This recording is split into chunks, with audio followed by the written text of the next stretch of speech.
Sriwijaya adalah kerajaan bahari historis yang berasal dari Pulau Sumatera sekitar abad ke-7 sampai abad ke-11. Kehadirannya banyak memberi pengaruh pada perkembangan sejarah Asia Tenggara, terutama dalam kawasan Nusantara Barat. Dalam bahasa Sanskerta, Sri berarti bercahaya atau gemilang, dan Vijaya berarti kemenangan atau kejayaan. Dengan demikian, nama Sriwijaya bermakna kemenangan yang gilang gemilang. Lokasi ibu kota Sriwijaya dapat dengan akurat disimpulkan berada di kota Palembang, tepatnya di muara Sungai Musi. Sriwijaya terdiri dari sejumlah pelabuhan yang saling berhubungan di sekitar Selat Malaka. Bukti awal mengenai keberadaan kerajaan ini berasal dari abad ke-10. Seorang pendeta Tiongkok dari dinasti Tang, Itzing, menulis bahwa ia mengunjungi Sriwijaya tahun 601 dan tinggal selama 6 bulan. Selanjutnya, prasasti yang paling tua mengenai Sriwijaya juga berada pada abad ke-10, yaitu prasasti Kedukan Bukit di Palembang, Bertarik. Meskipun sempat dianggap sebagai talasokrasi, kerajaan berbasis maritim, penelitian baru tentang catatan yang tersedia menunjukkan bahwa Sriwijaya merupakan negara berbasis darat daripada kekuatan maritim. Armada laut memang tersedia tetapi bertindak sebagai dukungan logistik untuk memfasilitasi proyeksi kekuatan darat. Menanggapi perubahan ekonomi maritim Asia dan terancam oleh hilangnya negara bawahannya, kerajaan-kerajaan di sekitar Selat Malaka mengembangkan strategi angkatan laut untuk menunda kemerosotannya. Strategi angkatan laut kerajaan-kerajaan di sekitar Selat Malaka bersifat menghukum untuk memaksa kapal-kapal dagang datang ke pelabuhan mereka. Kemudian, strategi angkatan laut kerajaan-kerajaan tersebut merosot menjadi armada perompak.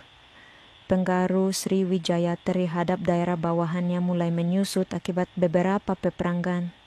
Serangan besar pada tahun 1200 kian dilancarkan oleh pasukan Rajendra Chola Paheta sang matanan dari Coromandel. Setelah itu, kerajaan ini terlupakan dan keberadaannya baru diketahui kembali lewat publikasi tahun 1918 oleh sejarawan Prancis Georges Cadiz dari École Française d'Extrême Orient. Di dunia perdagangan, Sriwijaya menjadi pengendali jalur perdagangan antara India dan Tiongkok, yakni dengan penguasaan atas Selat Malaka dan Selat Sunda.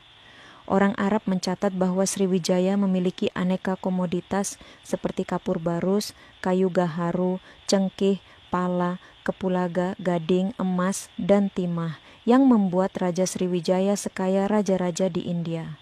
Kekayaan yang melimpah ini telah memungkinkan Sriwijaya membeli kesetiaan dari vasal-vasalnya di seluruh Asia Tenggara. Dengan berperan sebagai entreport atau pelabuhan utama di Asia Tenggara, dengan mendapatkan restu, persetujuan, dan perlindungan dari Kaisar Tiongkok untuk dapat berdagang dengan Tiongkok, Sriwijaya senantiasa mengelola jejaring perdagangan bahari dan menguasai urat nadi pelayaran antara Tiongkok dan India. Karena alasan itulah Sriwijaya harus terus menjaga dominasi perdagangannya dengan selalu mengawasi dan jika perlu memerangi pelabuhan pesaing di negara jirannya. Keperluan untuk menjaga monopoli perdagangan inilah yang mendorong Sriwijaya menggelar ekspedisi militer untuk menaklukkan bandar pelabuhan pesaing di kawasan sekitarnya dan menyerap mereka ke dalam Mandala Sriwijaya. Bandar Malayu di Jambi, Kota Kapur di Pulau Bangka, Tarumanagara, dan pelabuhan Sunda di Jawa Barat, Kalingga di Jawa Tengah, dan Bandar Kedah dan Caya di Semenanjung Melaya adalah beberapa bandar pelabuhan yang ditaklukkan dan diserap ke dalam lingkup pengaruh Sriwijaya. Disebutkan dalam catatan sejarah Champa adanya serangkaian serbuan angkatan laut yang berasal dari Jawa terhadap beberapa pelabuhan di Champa dan Kamboja. Mungkin angkatan laut penyerbu yang dimaksud adalah armada Sriwijaya karena saat itu Wangsa Sailendra di Jawa adalah bagian dari Mandala Sriwijaya.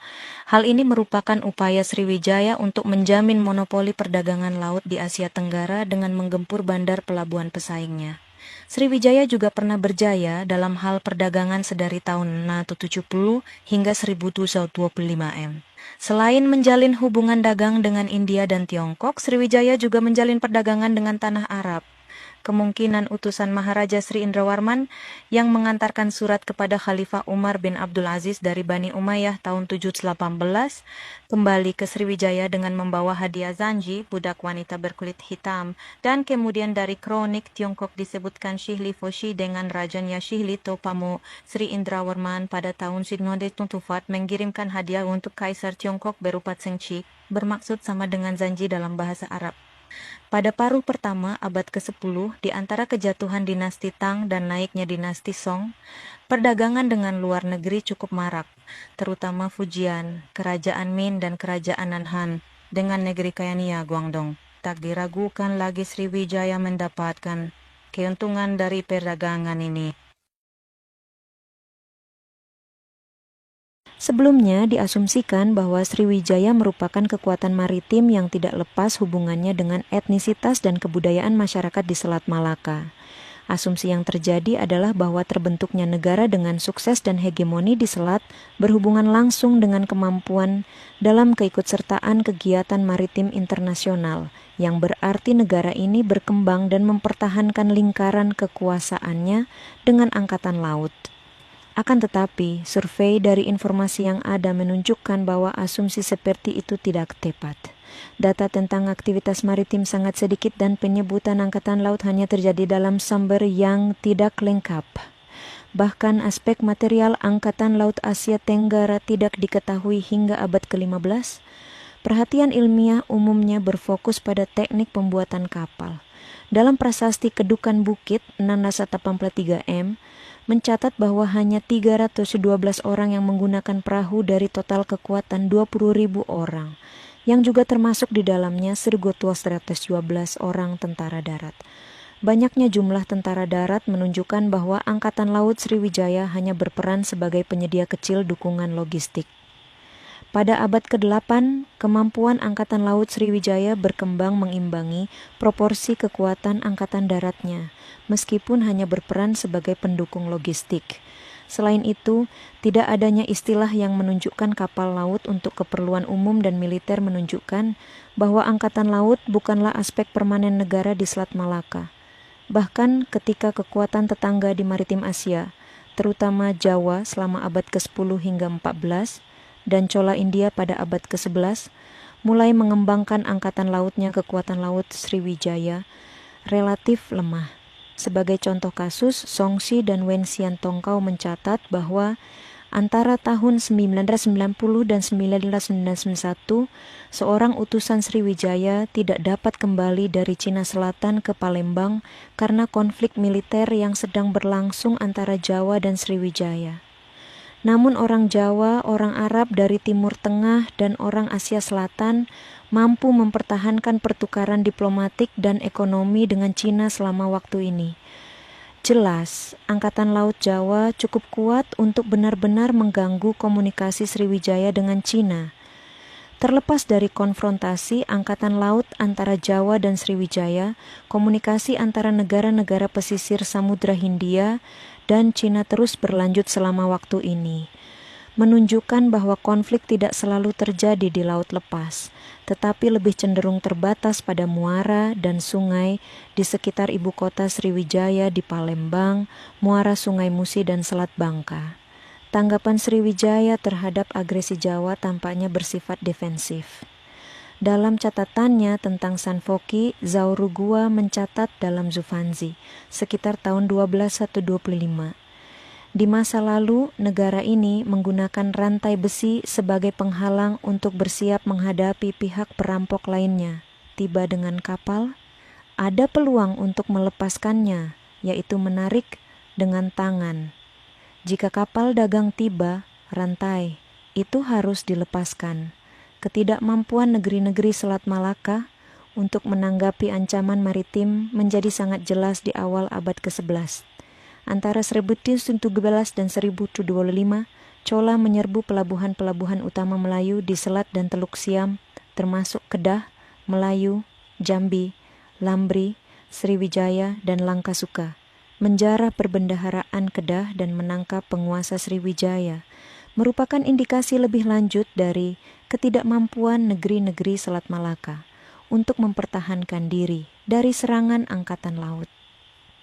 Dengan demikian, hingga abad ke-11, setidaknya dalam hal pandangan militer mereka, kerajaan tersebut bisa dibilang berbasis darat. Hanya dengan perubahan konteks internasional dari abad ke-11 dan seterusnya, yang awalnya ditandai dengan serangan Chola, dan kemudian dengan meningkatnya kehadiran pedagang Cina yang langsung beroperasi di perairan Asia Tenggara, ditambah dengan munculnya kekuatan baru di pinggiran laut, peran dan sifat angkatan laut ini mulai berubah. Sriwijaya menguasai jalur perdagangan maritim di Asia Tenggara sepanjang abad ke-10, akan tetapi pada akhir abad ini kerajaan Medang di Jawa Timur tumbuh menjadi kekuatan bahari baru dan mulai menantang dominasi Sriwijaya. Berita Tiongkok dari dinasti Song menyebut kedatuan Sriwijaya di Sumatera dengan nama Sanfotsi, sedangkan kerajaan Medang di Jawa dengan nama Shepo. Dikisahkan bahwa Sanfotsi dan Shepo terlibat persaingan untuk menguasai Asia Tenggara. Kedua negeri itu saling mengirim duta besar ke Tiongkok. Utusan Sanfotsi yang berangkat tahun 1908 tertahan di pelabuhan Kanton ketika hendak pulang karena negerinya diserang oleh bala tentara Jawa. Serangan dari Jawa ini diduga berlangsung sekitar tahun 1990-an, yaitu antara tahun 1968 dan 1992 pada masa pemerintahan Sri Chudamani Warmadewa.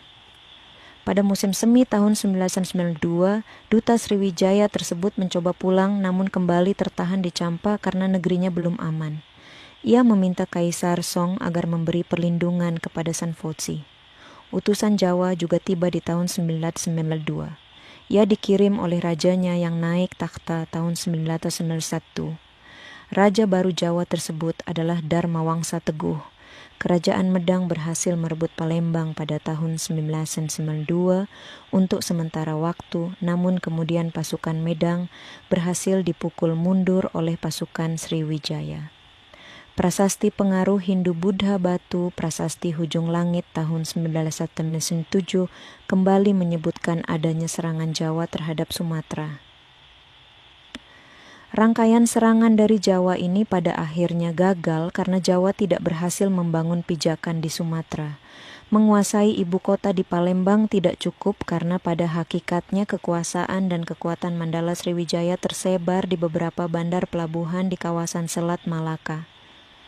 Maharaja Sriwijaya, Sri Chudamani Warmadewa, berhasil lolos keluar dari ibu kota dan berkeliling menghimpun kekuatan dan bala bantuan dari sekutu dan raja-raja bawahannya untuk memukul mundur tentara Jawa. Sriwijaya memperlihatkan kegigihan persekutuan Mandalanya, bertahan dan berjaya memukul mundur angkatan laut Jawa.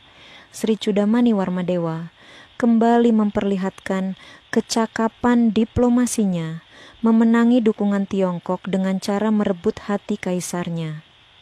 Pada tahun 1003, ia mengirimkan utusan ke Tiongkok dan mengabarkan bahwa di negerinya telah selesai dibangun sebuah candi Buddha yang didedikasikan untuk mendoakan agar Kaisar Tiongkok panjang usia. Kaisar Tiongkok yang berbesar hati dengan persembahan itu menamai candi itu Cheng Tien Wan Shou dan menganugerahkan genta yang akan dipasang di candi itu. Candi Bungsu salah satu bagian dari candi yang terletak di Muara Takus. Serangan dari Medang ini membuka mata Sriwijaya betapa berbahayanya ancaman Jawa, maka Maharaja Sriwijaya pun menyusun siasat balasan dan berusaha menghancurkan kerajaan Medang. Sriwijaya disebut-sebut berperan dalam menghancurkan kerajaan Medang di Jawa. Dalam prasasti Pucangan disebutkan sebuah peristiwa Mahapralaya, yaitu peristiwa hancurnya istana Medang di Jawa Timur, di mana Haji Wurawari dari Luaram pada tahun 1006 atau 1016 menyerang dan menyebabkan terbunuhnya Raja Medang terakhir Dharmawangsa Teguh